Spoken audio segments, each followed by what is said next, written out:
අයියෝ බම් මේ වැටකුළුයි පතෝලයිනේ තියෙන්නේ. ඒකනේ බම් මේක කන්න පුළුවන්ද බං? යකෝ දාන ගියාදීදී පන්සලෙත් තියලානේ බං. මේක මොනවද නේද බං? මේ තියෙන්නේ බං මාළුපිණි. මෙච්චර ගොඩක් කාට කන්නද බං? අපිම කමු. ආම්දුරු කාලක් දන්නේ නැහැ බං.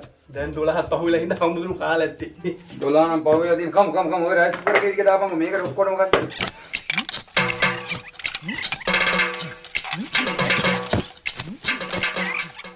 හාමුදුරනේ මේ අපි කලිනුත් මේ පළාත ගැන අහලා තියෙනවා. යුද්ධ එහෙම ගොඩක් තිබ්බලු නේද මේ පළාතේ? නැතුව ඉතින් මහත්තයෝ ජීවිත කීයක් නම් නැති වුණාද? ඇත්ත අපේ හැමදුනේ සහතික ඇත්ත. හැමදෙම චූටි කතාවක් කියන්න. මහත්යෝ ඒ කාලේ යුද්ධයක් තිබ්බ තමයි. හැබැයි ඒකෙන් අපේ රණවිරුව චෝල හමුදාව පරද්දලා ප්‍රභාකරන්ව බල්ලික්කෝගේ ඇදන් ආව කියන්නකෝ ගෝල් බේස් එක දිගේ. ඔය ඉතින් හැමදේම මැනික් පුටුව කරන්නේ අපේ ආම්දුරුනේ. ඇයි ඔය එහෙම? තුල්ලෝදර මහෝදර කතාවනේ. ආම්දුරුනේ මිටිය ගෙනත් දෙන්නද මූට දෙකක් දෙන්න. මේ හාමුදුරනේ ගෙනාපු හඳුකුරු දෙකක් තුනක් නැහැ. ගිහින් බලන්නකෝ එතනම ඇති.